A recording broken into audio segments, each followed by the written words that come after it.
F had learned Manchester by its music. Not the streaming kind, she meant the practical acoustics of a city. The quick hush under a railway arch just before a tram rattled by, the soft square of the park where footsteps turned loamy, the polite ping of bicycle bells that stitched Deansgate into careful lines. With low vision from retinitis pigmentosa, she navigated by sound, texture, and a mental atlas that outperformed most phone apps. By the window of her tiny café, she ran her fingers over a printout that looked like a child's coloring sheet. Thick black shapes for buildings, clean lines for pavements, dotted rectangles for bus stops. Each element translated to raised, tactile marks once she ran the sheet through her heat fuser. Her startup, 2 tables, a fuser, and a dream, made tactile menus and simple raised maps for delivery riders who often got lost when apps steered them up staircases or into dead ends. The bell chimed. A man shouldered the door with a careful hand and a laptop hugged to his chest. "Hi. Sorry, do you sell maps?" "Depends," F said, smiling toward his voice. "Do you like yours bumpy?" He laughed, gentle, surprised. "I'm Rowan. I make maps. Flat ones usually." He paused. "Cartographer." F slid a prototype toward him. "Touch it." Buildings are thick, pavements are thin, crossings are a dashed line, steps have little teeth. You can learn a neighborhood without reading a thing. He brushed a fingertip across the page and visibly stilled, as if the sheet had spoken. "This is beautiful. And extremely practical." "Both is allowed," F said. "Tea or coffee?" He ordered tea and watched her move, cane tucked to one side, body memory choreographed into small distances. 2 steps, reach, turn. She placed the cup precisely where the saucer had clinked down, then returned to her fuser. "I'm redrawing the city center for a client," Rowan said. "Your overlay system, could I commission you to adapt a block or two? I want to show them what a multisensory map can be." F tilted her head. "A test. A chance." "I can do better," she said. "Let me show you my neighborhood in raised lines. If you still like it after a walk, we talk." They went out together after closing. The evening had the mild wetness of a city that forgave the weather by being interesting. Rowan stayed 1 step beside, not ahead, and watched how she measured curbs with the tip of her cane like commas, how she paused at crossings to listen for engines rather than search for lights. He tried her map with his eyes closed, then opened them and saw a world that had always been there but somehow felt newly labeled. Back at the café, they traced the block they'd walked, fingertip to fingertip, and something future-shaped settled quietly between them. They began meeting twice a week. F taught him her legend, the way glossy tile meant doorway and rough grit meant road, the way echo told you corridor width, the way steam from the bakery around the corner made a tiny weather system at 10 each morning. Rowan brought drafts, elegant, precise, and F challenged his assumptions. "You've drawn Market Street like it's a pond," she said, tapping the page. "It isn't calm. It's a river. People flow." "So, flow lines?" he asked. "And islands? Doorways where you can pull out of the current. Mark those." She slid a braille labeller toward him. "Here. You try."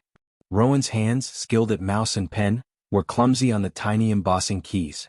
He misspaced a word and grimaced. F laughed softly. "Perfection is not the goal. Clarity is." He watched how she read spaces. She watched how he wanted to get it right. But Rowan had a reflex he didn't notice until she named it.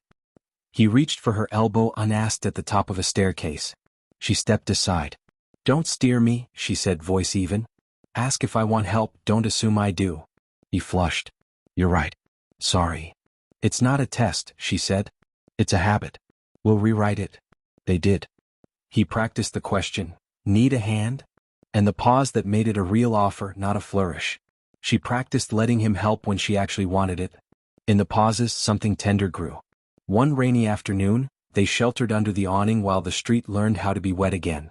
Rowan told her about his client, Northmark GIS, and their new initiative, an updated city map rumored to become the default for public signage and private apps alike. "If we can show them a tactile layer that integrates with the visual," he shook his head, hopeful. This could scale." Her smile warmed the small world between them. "Let's make a map that knows my cafe exists." He glanced at her, surprised. "A lot of maps don't?" "They know the building," she said. "Not the welcome." Rowan held her gaze until the rain thinned to a kind of silver. "Then let's build a legend that includes welcome." The pilot covered 4 blocks. Tram stop, market, park, the tangle of lanes that tourists loved and riders dreaded. F's overlays turned Rowan's elegant lines into something a palm could read. swelling pavements, crosswalk teeth, braille labels, a raised dot for each doorway with a sheltered overhang. They tested with couriers and neighbors. A rider named Sam, often delayed by the same steep stair, found a ramped detour F had marked. An older couple learned the market aisles by feel and argued cheerfully about whether the cheese stall was 3 dots or just 2. 2.5, F said laughing. Rowan, we need a symbol for cheese. We absolutely do, he said solemnly, then grinned. At night, the two of them sat in the dark café, the map between them like a riff they both knew. Sometimes Rowan closed his eyes and let F read the streets to him. The small ridge that meant a drain, the faint rasp that meant sandstone, the echo that meant a long hallway to a hidden bar. He'd never been so in love with a city. He'd never been so careful with a person. Then Northmark called. They wanted a demo, visual only. We'll mention accessibility in the roadmap, said a smooth voice on speaker. But the client wants a clean look for the pitch. After the call, Rowan stared at F. Let me push back, he said. We can't sell a future that erases the now. Take the map as it is, F said. Or don't go. He nodded, jaw set. That night, another call came, this time a senior executive. A promotion dangled gently, lead cartographer on the whole city set, if he could avoid complicating the narrative during the pitch. There will be time for add-ons later, the voice promised. Rowan didn't tell F about the offer. He told himself he'd wait until after he'd convinced the board. The next week, he stood in a glass conference room and watched his careful, lavish pitch compress into something sleek. When he tried to show the tactile layers, the VP moved them to the appendix. We'll get there, she said. But not today. On his walk back, Rowan held the heavy knowledge like a wrong-folded map. It happened on a Tuesday. A courier came in late, breathless, angry in the way that hid worry. Your map sent me to the old stone stair by the canal, she said to F. The overlay showed a ramp. The flat map on my app didn't. I thought I'd try. Almost dropped the orders trying to backtrack. F's hand stilled on the counter. Our overlay shows the accessible detour, she said slowly. The base map must match. Rowan, arriving with fresh proofs, felt the room change and understood before anyone spoke. Northmark had shipped the demo layer to a beta group without the tactile data and, worse, without the visual markings that indexed to the tactile. The accessible detours were gone. The legend had been shortened. F turned toward Rowan, calm in the way of someone who has learned to lock grief under the floorboards until the house is empty. Did you know? They said we'd add it after the pitch. I thought if I could just... He stopped. The look on her face wasn't anger. It was a precise kind of disappointment. You drew a map that made me disappear, she said. He reached out, then corrected himself and let his hand fall. I made a choice I thought I could fix later. Later is where people get hurt, she said quietly. It's where we live when nobody puts us in the now. She set the raised map between them like evidence. I want you to succeed. I won't be your compromise. Rowan nodded, throat tight. You shouldn't be. He left the cafe with the proofs under his arm and a promotion letter in his inbox. He didn't sleep. At 3 a.m., he took a scalpel to his own pretty drafts and felt the wrongness bleed out in curls of paper. By morning, he'd made 2 decisions. He would refuse the promotion and he would tell the truth, first to F, then to the room that paid him. He arrived at opening time with a stack of new sheets, raised, labeled, and annotated with small hand-drawn notes that said things like, smells like cinnamon at 10, and busker here on Saturdays, loud but kind. He laid them on the counter and stood straight. I'm sorry, he said. Not for the feeling. For the facts. I removed your layer from the demo and told myself I'd restore it later. I was offered a lead role if I kept things clean. I said yes by saying nothing. I've told them no. I resigned this morning. F pressed her fingers to the closest page and found one of his notes. You wrote welcome on the map, she murmured. I'd like to write it in my life, he said. With your consent. With your lead where it needs to be led. With my hands where they should be, building, not steering. She let out a breath she'd been holding for years. Sit, she said, touching the back of the chair with the same precise grace she used on a page. We have work to do. They filed a provisional patent for a low-cost tactile overlay, modular, license-free, printable on ordinary swell paper with a cheap fuser and a decent printer. Rowan wrote the documentation. F wrote the legend in Braille and plain language both. They named the project Small Distances Atlas, a public, community-edited map that would hold both the lines and the lived experience. At the launch at the cafe, the room was full of collisions that didn't hurt.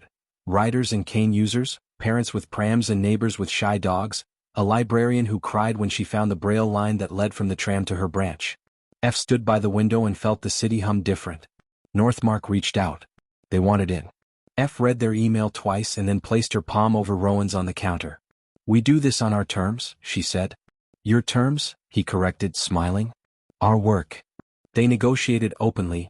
No pilot without accessible layers in the base, no visual map without indexing to Tactile, no launch without community review. Northmark agreed, hungry for the legitimacy that comes from doing something right and knowing exactly who made it possible. On a quiet night much later, Rowan walked F home along their first loop. He asked her, as he always did, "Need a hand?" "Yes," she said, and threaded her fingers into his. The question had never been about what she could do, it was about how they would do it together. At her door they stood in a small meteorology of breath. "You were brave," she said softly. "Not for resigning. For telling the truth before you fixed it." "I'm learning to redraw while the street is still busy," he said. "To correct in the now." She smiled. "Welcome to my map."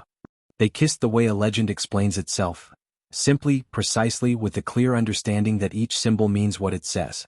He tasted rain. She tasted relief. Both tasted a future that had room. Epilogue, of a sort. The city adopted the atlas as a companion to its signage, and every update pushed to the big apps came with a tactile pack you could pick up at libraries and cafés. F's café first among them. Rowan's name appeared on documents he'd once have framed. F's appeared on patents, policy briefs, and inevitably, wedding invitations embossed with raised lines of the neighborhood where they'd fallen in love. On those invitations, just under the braille that read F and Rowan with joy, was a tiny familiar note in both print and braille.